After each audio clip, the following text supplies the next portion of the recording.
There is. There's nothing quite like it. You know that moment, the lights dim a little, the bass from the music just swells, and you can feel this collective energy start to hum through the room. The anticipation. Yes. Yeah. The anticipation. It's that final 10 seconds of the countdown right before the ball drops. It's this, I don't know, this exhilarating belief that when we hit 0, we are genuinely turning the page. A clean slate. A clean slate. The ultimate global ritual of renewal and hope and possibility. But why exactly are we cheering? Well, because we made it. It's a new year. Hope, possibility, a fresh start, right? We're shedding the skin of the past. We are cheering because we have confirmed once again that we are 365 days closer to the grave. Oh, wow. Okay. We're cheering for entropy. I mean, it's the ultimate absurdity. The calendar just delivered this stark mathematical proof of our ongoing irreversible decay.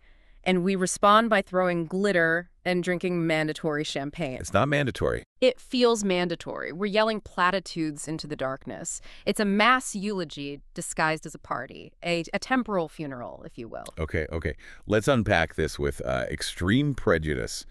Welcome to the deep dive. Tonight, we are tackling the darkest, most intellectual read on New Year's Eve I think is possible. We're going to be analyzing the philosophy and the cinematic lens that views this holiday not as a celebration of the future, but as a devastating eulogy for the past. Our mission is pretty simple. We want to deconstruct the mandatory joy and, the existential dread that's baked into this 24-hour period. Our central thesis, and this is guided by some deep philosophical texts and 3 incredibly dark films, is that time is the villain. A bold claim. Well, we're analyzing sources that really dissect the dread, the liminality, and the sheer psychological violence of performing happiness when you might actually be terrified. And to guide you through this descent, we have 2 perspectives. I am here representing, let's say, the romantic, the societal viewpoint, the necessity of the fresh start, the joy of the ritual. I'm here to defend our collective need for hope. And I, naturally, will be representing the dark realist, the philosopher who has maybe read a bit too much Schopenhauer. I'm armed with the memento mori, using texts from Charles Lamb, Ciron, and our cinematic case studies, The Godfather Part II, Sunset Boulevard, and Phantom Thread. And I'm here to prove that New Year's Eve is fundamentally a psychological trap. So settle in, turn down the lights, maybe pour yourself something dark. This is the existential autopsy of the drop. Let's begin with the architecture of dread. Right. So to really get why this night feels so uniquely terrifying to anyone who's actually paying attention, we have to start with this theoretical foundation. We have to start with liminality. That's the anthropological concept, right? Yeah. The betwixt and between, the threshold state. Precisely. It was developed by Arnold van Gennep and then later refined into this towering philosophical concept by Victor Turner. Liminality describes that state of being separated from a defined status, existing, precariously on the threshold, the limen. It's the doorway. It's the doorway. It's the waiting room. And in classic rites of passage, that's where the initiate is. Yeah. Stripped down, made vulnerable. Absolutely. The initiate loses their status, their name, sometimes their clothes, their identity is just dissolved. They exist in this total ambiguity where the ordinary laws of the world are suspended. They're no longer who they were, but they're not yet who they're going to become. It's profoundly disorienting. So you're suggesting that New Year's Eve is a kind of enormous, global, mandatory rite of passage. It's the democratization of this liminal terror. I mean, think about it. For a few short, intense hours, the entire planetary civilization enters this in-between state. The old year is a corpse, right? Yeah. Dead, waiting for burial, still physically there. The new year is a phantom. It's pure potentiality that hasn't materialized yet. So we're just suspended in a vacuum between the corpse and the ghost. Exactly. And in that vacuum, all the familiar structures we rely on, social contracts, moral codes, even just, linear cause and effect, they all start to dissolve. Because we haven't crossed the line yet. We haven't crossed the line. The predictable flow of time is suspended. And anthropologically, what thrives in that kind of dissolution and ambiguity? Horror. The liminal space is the traditional domain of monsters, ghosts, spirits, shapeshifters.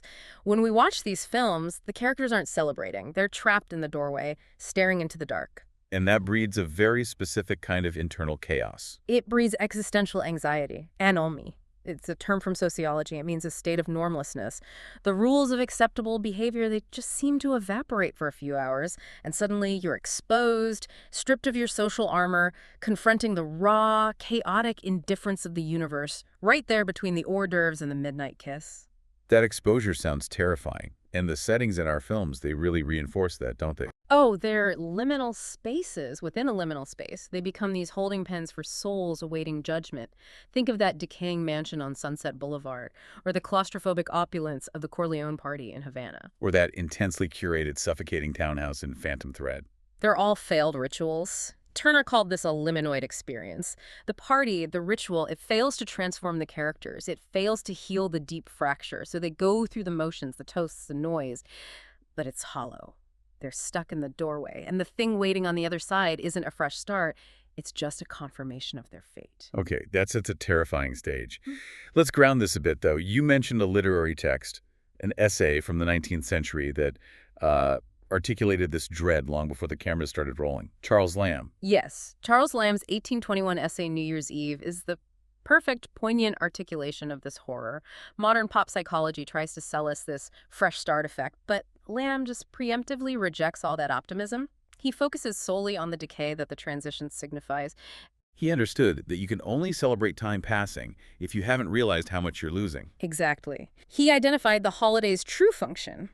He wrote, and this is crucial, "No one ever regarded the 1st of January with indifference. It is that from which all date their time and count upon what is left." Count upon what is left. Wow. It's a mandatory collective audit of mortality. He describes this visceral gathering up of my mind at the midnight bells, where he relentlessly focuses on everything he had done or suffered, performed or neglected over the past 12 months. So it's the horror of subtraction. The new year isn't an addition. It's a confirmation of what has been irrevocably taken. It's the stark proof of entropy. The party forces you to count upon what is left. Lamb confesses to this profound grudge at the expenditure of moments. He hates watching his time disappear. That sentiment, that desire to just stop the clock, is exactly what drives the most damaged characters in our films. It is the desperate refusal of time. Lamb writes about wanting to set up my tabernacle here and just stay fixed in one moment. No younger, no richer, no handsomer. But he's also wise enough to know it's futile. Our habits, our pasts, our sins, they can't be uprooted easily. The fresh start is just a myth we sell to the desperate. Okay, I have to step in and defend the ritual here. I can see the intellectual weight of the dread, but the fresh start effect is a powerful, essential mechanism for psychological survival. Survival or delusion? Survival. Psychology has documented this. We use these temporal landmarks, a birthday, a Monday, January 1st, to psychologically separate our imperfect past self from our aspirational new self. It lets us hit a mental reset button. So hope is just a structured, scheduled delusion. It provides necessary structure against nihilism. Without the calendar, without the ritual to section off the void, wouldn't we just drift endlessly? The resolution ritual is a way of manifesting the Ubermensch, striving, committing, rewiring our habit loops. We need that fresh ground to plant a new crop, even if the crop fails. And that very necessity, that desperate striving, is what leads us directly into what I call the Uncanny Valley of Celebration. Because if you have to aspire, it means your present is fundamentally intolerable. Okay. The Uncanny Valley of Celebration. Yes, the imposition of mandatory joy on New Year's Eve creates this phenomenon. I know the term from robotics, right? Okay. When something is almost human, but just off, and it triggers revulsion. Precisely. And society does that with human behavior. On this one night, we demand a specific high-fidelity performance of happiness. The hyping of happiness is in overdrive. You are commanded to be ecstatic and demonstrably connected. But for anyone dealing with depression or anxiety or just that cold dread we talked about, this demand creates a profound, agonizing dissonance. The frozen smiles, the forced laughter, the embraces that don't quite connect, they become unsettling mimics of genuine joy. They're the emotional equivalent of the waxworks in Sunset Boulevard. They simulate life instead of living it. I mean, let me ask you, if you had to go to a party tonight, would you rather be alone with Norma Desmond, a genuine relic, or at a party with 1,000 strangers all pretending with grim determination to like each other? Sighs. That is a philosophically terrible choice, I think. Reluctantly, I'd choose the 1,000 strangers. At least the effort is collective. Maybe there's a sliver of genuine connection in the chaos. I disagree. I think both are illusions of connection, and the Thousand Strangers provide better cover for the psychological violence of toxic positivity. That pressure to suppress any negative emotion, that positive vibes only thing, it forces you to wear a mask that doesn't fit. You have to hide the very self that the calendar audit just confirmed is failing. The Romanian philosopher, Cioran, you mentioned him, he had something to say about this. He said, "We cannot be normal and alive at the same time." The effort to appear normal and happy on New Year's Eve creates what he called a mental and physical stasis. Your cerebral bricks start to crumble, and that Happy New Year greeting, it stops being a wish. It becomes a directive, a command to conform. And we see this horrifying simulation perfectly in Billy Wilder's Sunset Boulevard. Oh, Norma Desmond's Party for Two is the perfect, chilling showcase. The mansion itself is this gothic space designed to refuse the encroachment of time. She prepares the immense ballroom for a gala that will never happen. The orchestra plays for an absent crowd. Right, no guests. Just Joe Gillis, the captive writer, and Norma. All the external signifiers of a party are there. Music, champagne, formal wear. But the essential component, community, is missing. It's a hollow, dead ritual. Norma's delusion is so powerful she populates the room with memories, creating a waxworks reality. Her goal is to turn Joe into another wax figure. And the costume she makes him wear, that expensive, suffocating vicuna overcoat. It's the ultimate ritual of possession. She's dressing a doll. The coat is luxurious, but it represents the heavy padding of her world, the luxury that masks the decay. By forcing him to celebrate her new year, she's trying to drag him backward, to seal him into her temporal loop of 1920s glory. She is the living embodiment of the refusal of the future. The new year only offers her irrelevance. Her celebration is a counterspell aimed at freezing time. When Joe tries to escape, her suicide threat is the ultimate manipulation. She cannot face the ticking clock alone, the tango they dance on that slippery, treacherous, waxed floor. It's a dance macabre, a dance of death. Joe observes that the whole place seems stricken with a creeping paralysis. It's the exact opposite of what the new year is supposed to promise. Exactly. While the world is turning the page, Norma is gluing the pages together. Her New Year's resolution is the refusal of resolution. She resolves to remain exactly the same, and to try to stop time is, functionally, to die. Her New Year's party is her own wake. What about the sound? The loudness of the party isn't accidental, is it? Not at all. That's critical. The soundscape of terror, the sheer volume, the horns, the shouting, the fireworks. It's an acoustic weapon deployed against reflection. It's designed to drown out the silence of the void. Because silence, on this night especially, invites the memento mori to crawl right into your ear. Okay, speaking of weapons, let me return to my side and defend the resolution one more time. It is an essential, hopeful ritual.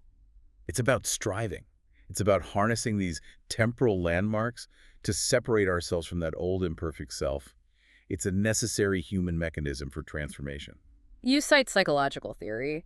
I counter with existential reality. I mean, the Ubermensch wasn't about joining a gym, but even granting that, I counter with the problem of the eternal return. If you must make a resolution, you have already failed. That is a harsh intellectual blow. But how does that hold up? Doesn't the very act of striving count for something? It counts for the eventual fall, unfortunately. The fresh start is exposed as a fresh fall because the resolutions we make are destined to be broken. This creates a far more destructive cycle of failure and self-loathing than if you'd never tried. The past, as we saw with Joe Gillis and the Vicuna coat, is sticky. It clings to us. We're taught that time is a healer, though. Cioran said the precise opposite. Time is the villain that tears itself apart within us. And the very imagery of the holiday confirms this. All I see is vanitas. The symbols, the hourglass, the scythe of father time, the dying old man. They're direct descendants of 17th century memento mori paintings. Explain that. How is a party itself a living vanitas painting? Well, think about the details. Champagne bubbles rise and burst with alarming speed, a perfect metaphor for the transience of pleasure.